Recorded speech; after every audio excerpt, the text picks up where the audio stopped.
이어서 주한장로교회 당회장이시며 고 주기철 목사님의 손자이신 우리 주승준 목사님께서 말씀 선포해 주시겠습니다.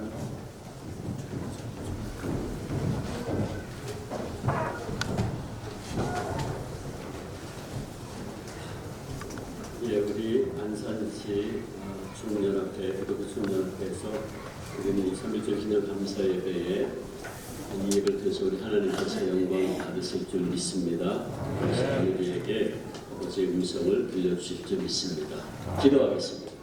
하나님 아버지 감사합니다. 귀한 날, 복된 날, 저희들을 주의 전으로 인도하시고 또 우리 민족의 참 역사적인 이 날 기념하면서 하나님 앞에 감사의 예배를 드리게 하시니 주님 감사합니다. 이제 저희가 말씀 듣습니다. 성령 하나님, 우리 한 사람 한 사람에게 말씀하시고 이 예배당 안의 공기조차도 성령님 주관하여 주시옵소서. 예수님의 이름으로 기도합니다. 우리가 잘 알고 있는 미국의 제35대 대통령이었던 존 F 케네디가 저격당하기 전날 밤에 만찬에 참여했던 인상 깊은 연설이 하나 있습니다. 케네디는 그 연설에서 우리 모두가 개척자 정신을 가지고 살아야 된다라고 하면서 마지막에 이런 말을 합니다. 여러분, 우리는 모두 역사의 법정 앞에 설 때가 있게 될 것입니다. 그때 여러분은 4가지의 질문을 받게 될 겁니다. 첫째, 당신은 용감한 사람이었습니다. 둘째, 당신은 현명한 판단을 했습니까? 셋째, 당신은 맡은 일에 성실을 다했습니까? 넷째, 당신은 그 일을 위해서 헌신과 희생을 했습니까?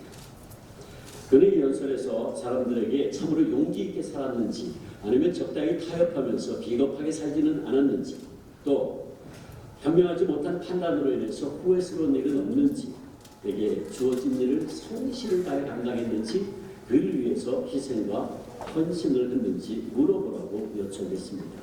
한마디로 그는 우리가 역사의 수레바퀴를 이끌어가는 사명자로 살아야 된다라는 것을 강조했습니다. 정말 우리가 역사를 돌이켜보면 하나님께서는 이렇게 자신에게 주어진 일이 무엇이든지 간에 그가 처한 상황 속에서 정말 성실하게 최선을 다해서 용기 있게 지혜롭게 일을 감당하는 사명자들을 사용하셔서 역사를 이끌어 오셨다라고 하는 것을 알 수 있습니다. 그러므로 자기에게 주어진 일이 힘들고 어렵다 그래서 적당히 타협하면서 살았던 사람들은 결코 하나님의 도구로 쓰임받을 수 없었습니다. 여기 오늘 우리에게 주신 말씀에도 보면 너무나 척박한 환경에 홀로 남겨진 채 사명을 부여받는 한 사람을 만납니다. 그는 우리가 잘 알고 있는 디도이죠. 디도는 유대인이 아니었습니다. 이방인이었습니다. 헬라 사람이었습니다. 그러나 바울을 통해 복음을 전해냈고 또 바울의 믿음의 양육을 통해서 바울이 참 사랑하는 믿음의 아들이 되어 있었습니다. 그래서 오늘 본문 4절에 보면 바울은 디도를 가리켜서 너는 나의 참 아들이다 라고 말을 하죠. 그리고 그 성경을 보면 바울은 힘들고 어려운 선교 여행을 하는 동안 줄곧 디도와 함께 또 디도에게 중요한 순간에 일을 맡기는 그런 모습을 볼 수 있습니다.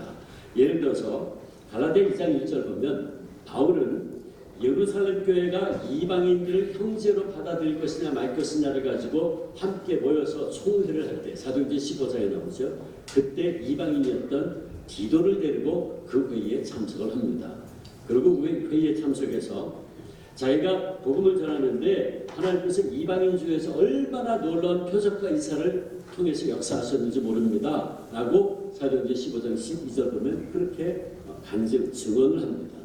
그 중요한 순간에 바울은 이방인이었던 디도를 데리고 그 회의에 참석을 했습니다. 또 바울이 고린도 교회를 향해서 꾸짖는 편지를 보낼 때에도 디도를 통해 보낸 것을 알 수 있습니다. 고린도 교회 안에 여러 가지 문제가 있다라고 하는 것을 듣고 바울은 안타까운 마음으로 눈물로 그들에게 꾸짖는 편지를 써서 그 편지를 디도를 통해 보냅니다. 여러분 우리가 편지라고 하지만 사실 이건 하나님의 말씀이잖아요. 그 하나님의 말씀을 전하는데 아무에게나 맡길까요? 가장 믿을 만한 이에게 맡기지 않겠습니까? 바울은 그 일을 디도에게 부탁합니다.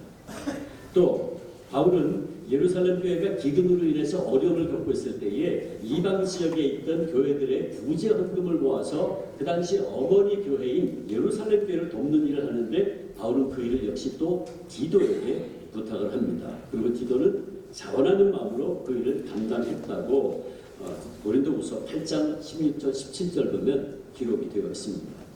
이런 여러 가지 성경의 기록을 보면 디도는 분명히 바울이 가장 신뢰하는 믿음의 아들이었다 하는 것을 알 수 있죠. 그래서 바울이요 고린도후서 8장 23절 보면 아주 의미 있는 얘기를 합니다. 디도를 가르쳐 이렇게 말해요. 디도로 말하면 나의 동료요 너희를 위한 나의 동력자요 우리 형제들로 말하면 여러 교회 사자들이요 그리스도의 영광입니다. 바울은 가르치기를 디도를 향해서 나의 동료요 동력자요 교회의 사자요 심지어는 그리스도의 영광이라 하는 호칭을 부릅니다. 디도는 이방인이었어요. 유대인이 아니었습니다. 그런데 그리스도의 영광이라는 호칭, 엄청난 호칭으로 디도를 그렇게 부르고 있어요. 그 호칭 하나만 봐도 바울이 디도를 얼마나 자랑스러워하는 믿음의 아들이었는지 하는 것을 알 수 있죠. 자, 그런데 이토록 자랑스럽고 사랑스러운 믿음의 아들 디도를 그레데라고 하는 것을 보내면서 그 보낸 이유를 바울이 오늘 디도서 1장 5절에서 이렇게 말합니다. 내가 너를 그레데에 남겨둔 이유가 있는데 그건 뭐냐? 남은 일을 정리하기 위함이다. 옛날 개혁 성경은 부족한 일을 바로잡기 위함이다. 그렇게 번역을 했어요. 부족한 일을 바로잡는다. 남은 일을 정리한다. 이게 무슨 뜻일까요? 우리가 바울의 이 말씀을 이해하려면 디도서 1장 전부를 좀 읽어보면 그레데가 어떤 곳인지 알 수 있는데 이 그레데는 1장에 보면 복종치 않은 자들이 많은 곳이다. 10절에 보면 헛된 말을 하는 자가 많은 곳이고 속이는 자가 많은 곳이다. 특별히 할례당이 교회를 어지럽히는 것이고 그들은 더러운 이익을 구하는 자들이다 라고 이야기합니다. 또 가정을 무너뜨리는 자들이 많은 곳이었다. 한마디로 그레데는 어떤 곳이었냐면 문제가 많은 곳이었습니다. 험한 곳이었죠. 기록에 의하면 이 그레데 사람들은 술꾼들이고 무례하고 거만하고 믿을 수가 없고 거짓말을 잘하고 탐욕스러운 자들이었다 그랬어요. 헬라 말에 크레티조라는 말이 있습니다. 크레티조 이게 속인다, 사기친다 하는 뜻입니다. 근데 그레데라는 말이 거기서 왔어요. 그러니까 지역 이름이 뭐냐면 사기치는 곳이다. 그 지역에 사기꾼이 얼마나 많았으면 동네 이름이 사기치는 곳이에요. 그레데, 크레티조라는 말에서 왔어요. 그러니까 이 이름만 하나만 봐도 그레데라는 곳이 참 험한 곳이었구나 하는 걸 알 수 있겠죠.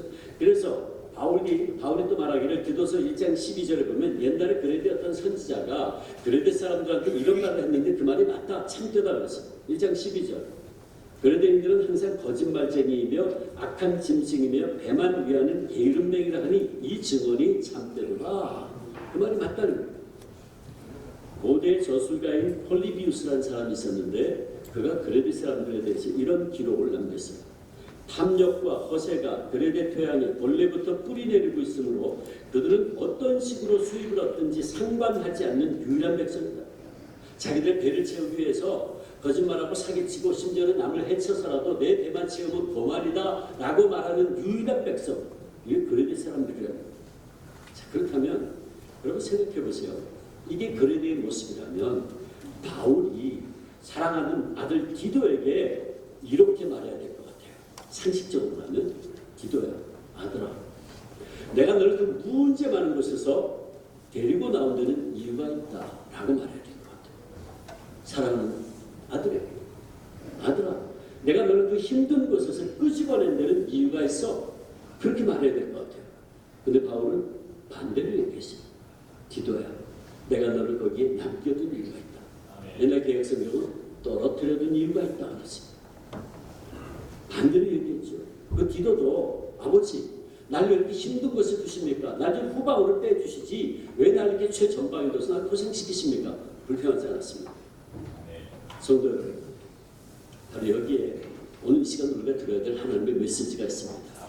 여기에 믿음의 비밀이 담겨 있습니다. 그것이 뭐냐면 우리는 오늘 긍정적인 것은 별로 없고 세상에 문제들로 가득한 것에 아들처럼 사랑하는 디도를 그곳에 남겨둔 이유가 있다고 말하는 바울의 음성을 오늘 우리를 향하신 하나님의 음성으로 들을 수 있어야 됩니다.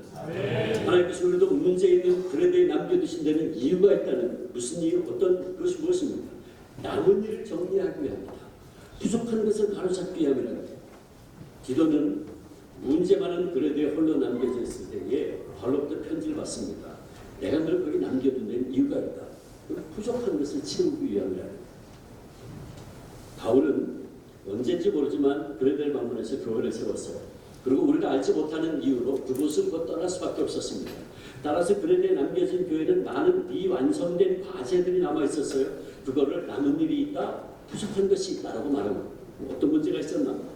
우리가 디도서 1장을 읽어보면 세 가지 문제가 있었어요. 그레데에는 첫째는 거짓 교사들, 할례바다에 구원받는다라고 떠드는 거짓 교사들이 있었어요. 바울은 그들을 가리켜서 14절에 보면 유대인의 허탄한 이야기를 전하는 자들이다, 진리를 배반하는 자들이다.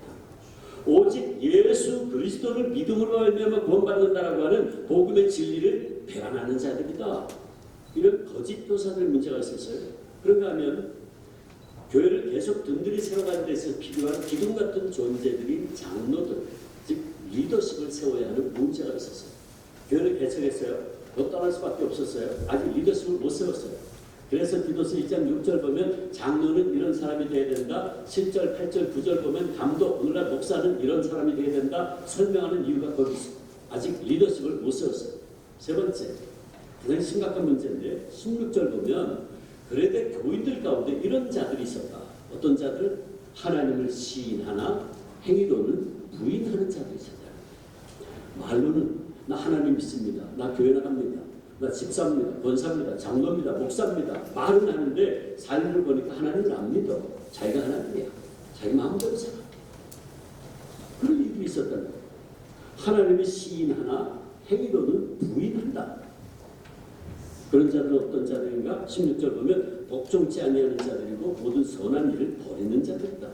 디도는 이런 부족한 모습들, 이런 남겨진 문제들을 바로잡기 위해서 문제 많은 그레데에 남겨진 겁니다. 아멘. 사랑하는 성도 여러분, 그렇다면 이제 우리 얘기 좀 해볼까요? 오늘 우리에게는 그레데가 어디입니까? 저는 요즘 우리가 살고 있는 우리 조국 한반도가 그레데가 아닐까 그런 생각이 듭니다. 아멘. 언젠가 신문에서 우리 민족이 당면한 문제를 세 가지로 잘 정리했더라고요. 보니까 첫 번째는 갈등과 분열. 지금 우리는 남북으로 혹은 남남으로 얼마나 분열되어 있는지 몰라요. 세대 간에, 계층 간에, 지역 간에, 있는 자 없는 자 간에 생각과 사상이 다르다고 해서 소위 촛불 세력과 태극기 세력 간에도 얼마나 싸우고 있는지, 여러분 지금 우리 민족을 분열과 갈등에 여기 얼마나 공격하고 있는지 모릅니다. 우리 그리스도인들이 나라 민족을 위해서 정말 정신차리고 중보기도 해야 됩니다. 두 번째 문제는 역시 북한과의 관계에서는 것이죠. 저 북한의 핵과 장거리 미사일, 정말 우리 민족이 당면한 가장 큰 문제가 아닐 수 없죠. 여러분 보세요. 일본에 저 후쿠시마 원전이 폭발돼가지고 그때 쓰나미 때문에, 지진 때문에. 근데 저 과학이 발달한 일본이 아직도 그 문제를 해결을 제대로 못하고 있어요. 과학이 발달한 일본이 원자로 하나 터졌는데 아직도 저거 제대로 해결 못하고 있다. 그런데 저 북한에 있는 허접한 핵시설들 잘못되면 한반도는 사람이 살 수 없는 땅이 되고 맙니다. 이 핵 문제는 정말 심각하죠. 김정은은 결코 핵 포기 안 할 겁니다. 핵 포기하면 자기가 죽는데 포기하겠어요? 심각하죠. 정말 우리 그리스도인들이 기도하지 않으면 안 됩니다. 세 번째 문제는 우리 한국만이 아니라 전 세계에 겪고 있는 경제 불안이죠. 특별히 지난 3년 동안의 코로나, 또 지금 우크라이나 전쟁으로 인한 이 세계 경제가 큰 위기에 있고, 오늘 지금 우리나라 경제는 IMF 때보다 더 심각한 수준에 있다고 그러죠. 저희 교회에도 자영하는 분들 참 많은데 엄청나게 어렵습니다. 여러분, 저는 지금 우리가 살고 있는 우리 한반도가 그레데다 한 생각이 듭니다. 그런가 하면 우리가 신앙생활하고 있는 한국교회도 그레데가 아닐까, 저는 요새 그런 생각이 듭니다. 세상이 아무리 약해도 교회만은 그렇지 않았으면 좋겠는데 교회까지 문제가 많죠. 그래서 많은 사람들이 교회에 실망을 해서 교회를 떠나고 있어요. 안 믿는 사람들이 기독교를 개독교라고 욕을 하고 있어요. 나라 민족이 심각한 어려움에 빠져있는 이런 상황에서 교회가 하나님 앞에 바로 서서 나라와 민족을 위해서 금식하며 눈물로 중보해도 부족할 판에 한국교회는 지금 손과 빛의 역할을 제대로 하지 못하고 있다. 참 안타깝습니다. 그러나 우리 한국의 초대교회는 가난하고 작은 공동체였지만 영광스러운 교회였어요. 교회는 쓰러져가는 나라의 희망이었죠.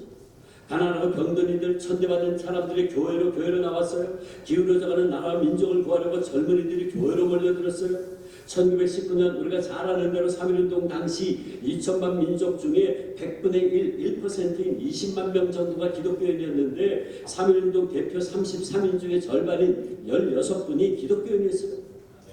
국채보상운동, 금연운동, 절주운동, 애국 계몽운동의 중심에 기독교인들이 있었고 교회가 있었어요. 그러기에 한국교회는 민족의 고난을 온몸으로 받아내고 민족 고난의 중심에 서서 운명을 함께하는 영광스러운 교회였어요. 도산한창호, 김구선생, 무남 이승만, 월남 이상재, 고당 조만식, 이동희, 남강 이승원 같은 대부분의 민족 지도자들이 다 기독교인들이었습니다. 인구 1%밖에 안 되는 기독교인들이 이 민족의 짐을, 운명을 짊어지고 가고 있었습니다. 어떻게 그럴 수 있었을까?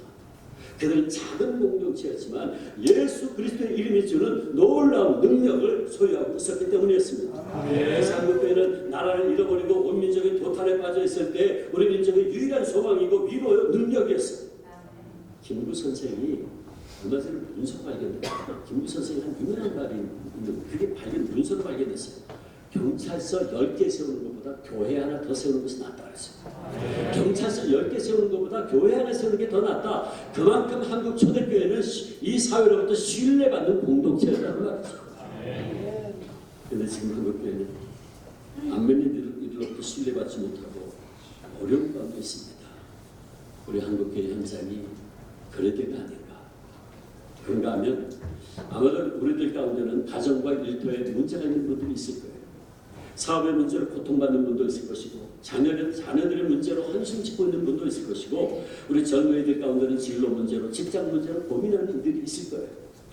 또 우리 가운데 어떤 분들은 가족 가운데 사랑하는 병들어 누워 고통 가운데 있는 분이 있겠죠. 그래서 나는 왜 이렇게 우리 집엔 왜 이렇게 문제가 많은가 탄식하는 분이 있을지 몰라요. 여러분 그렇다면 여러분이 지금 탄식하고 있는 그 자리가 바로 여러분에게 그래야 됩니다. 그러나 사랑하는 여러분, 제가 이미 말씀드렸듯이 우리는 오늘 문제 있는 가정의 일터의 한국교회에 그리고 이 나라 이 민족에 하나님께서 우리를 두신 이유가 있다는 걸 알아야 돼요.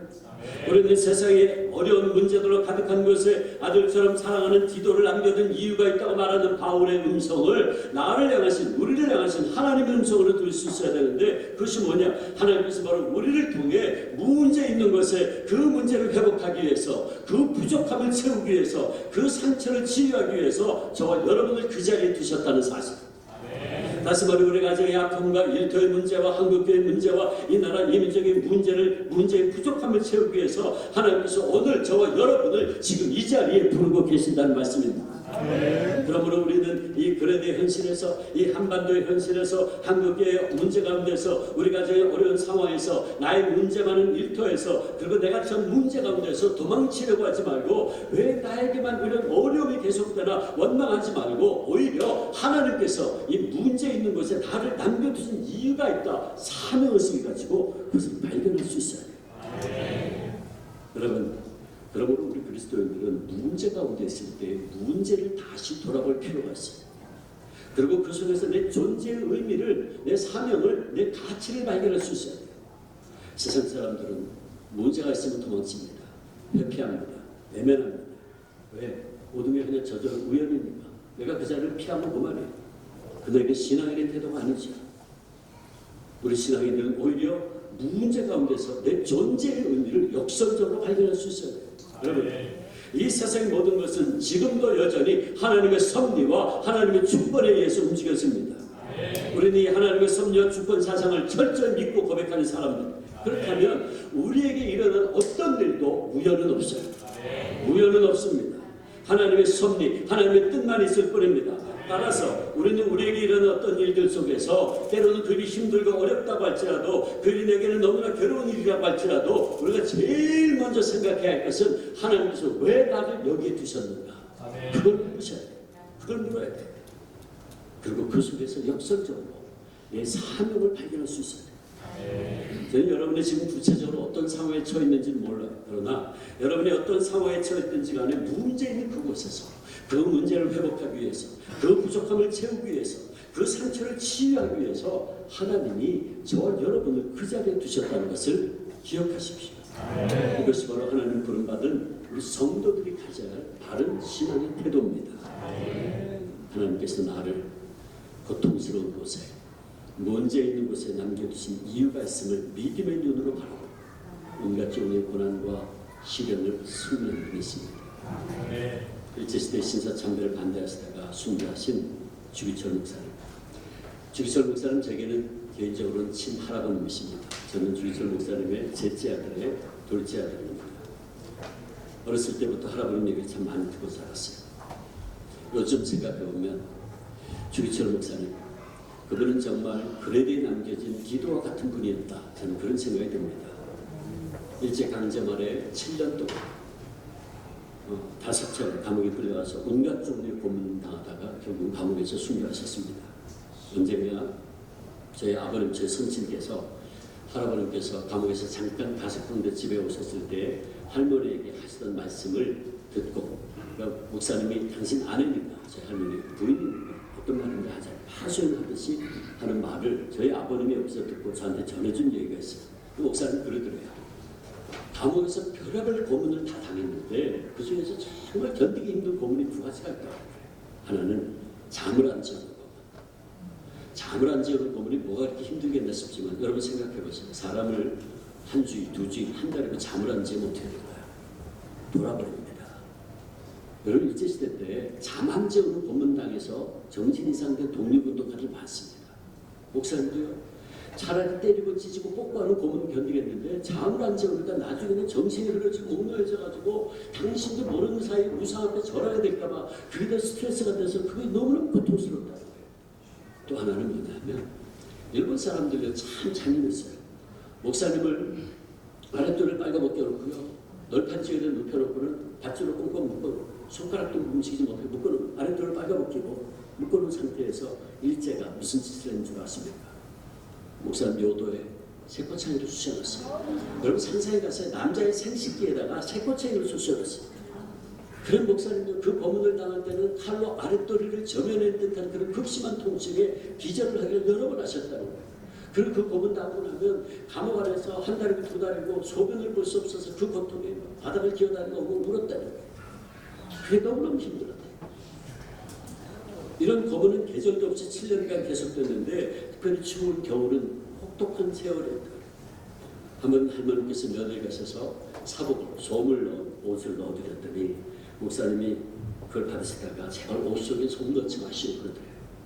그 영하 15도 20도 내려가는데 평양의 그 추운 겨울에 감옥 안에서 동상 걸리고 살이 썩고 그러면 죽는데 어떡하려고 그랬습니까? 이런 옷이라도 솜 넣은 옷이라도 입으셔야죠.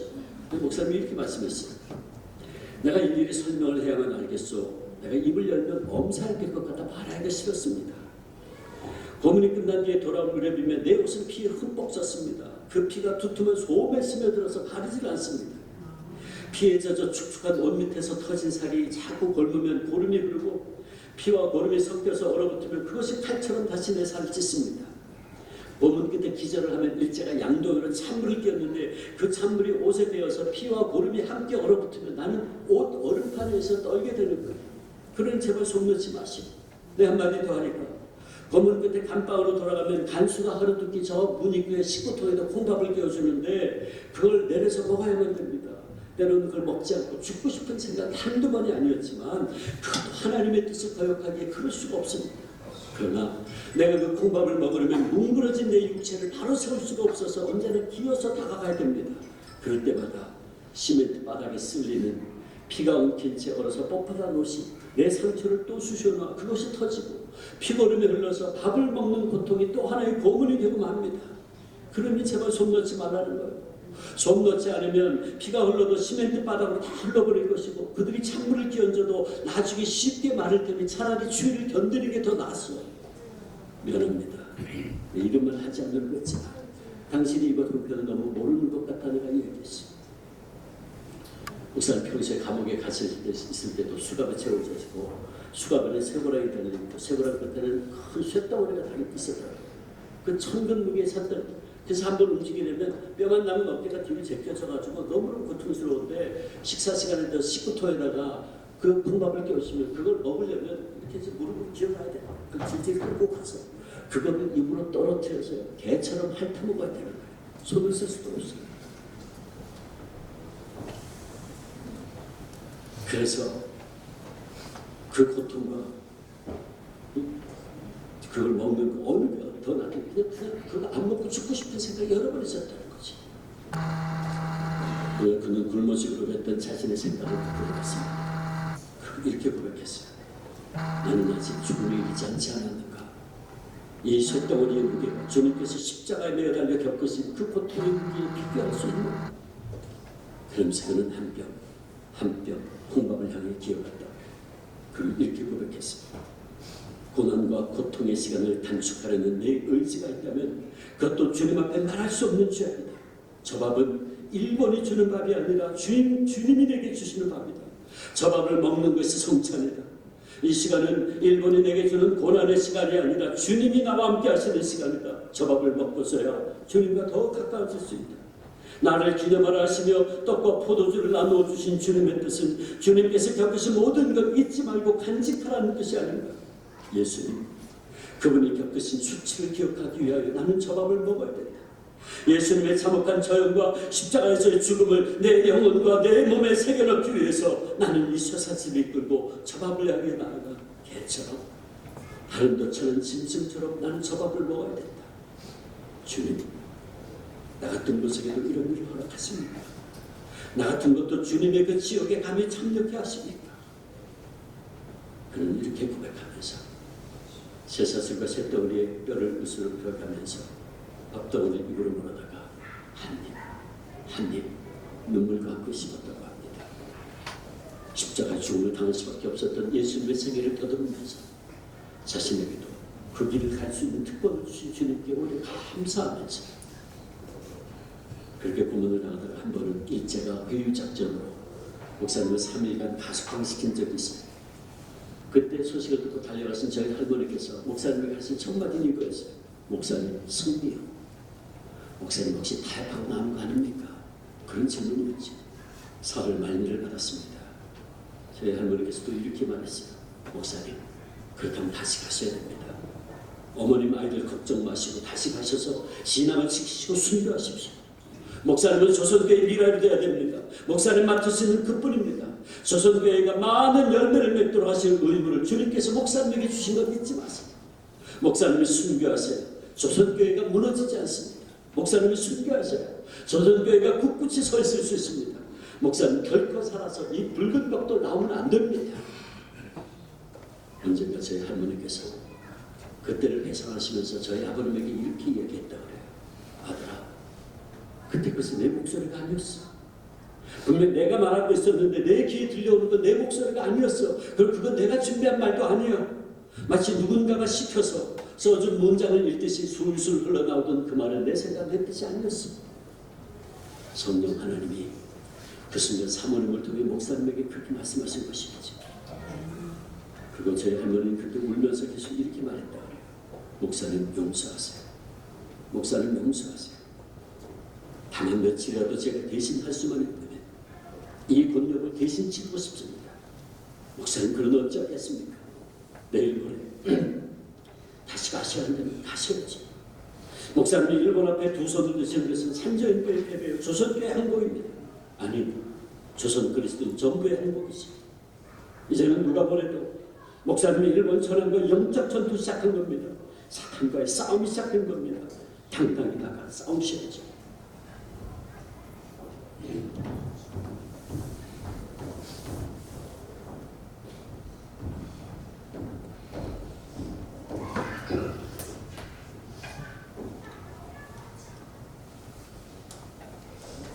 그런 목사님도 염려하지 마라.